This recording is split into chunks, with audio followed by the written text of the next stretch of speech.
더불어민주당은 국정원 적폐청산 태스크포스가 내놓은 과거 여론조작 실태를 놓고 이명박 전 대통령을 직접 겨냥해 공세를 이어가고 있습니다.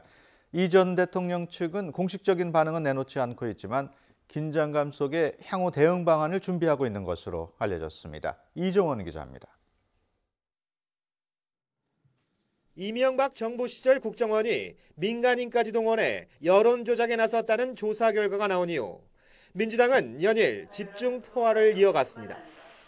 당시 국정원을 이끌었던 원세훈 전 원장은 물론 이명박 전 대통령도 직접 겨냥한 겁니다.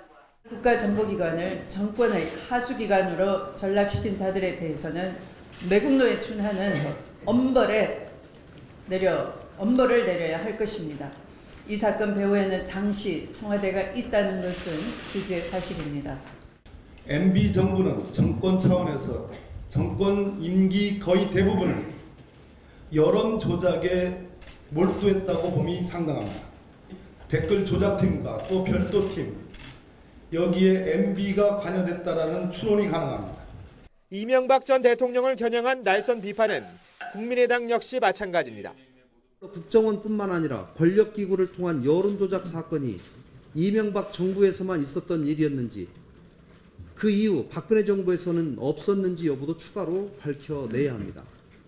이명박 정부와 박근혜 정부를 사실상 한 몸으로 규정짓는 발언들입니다.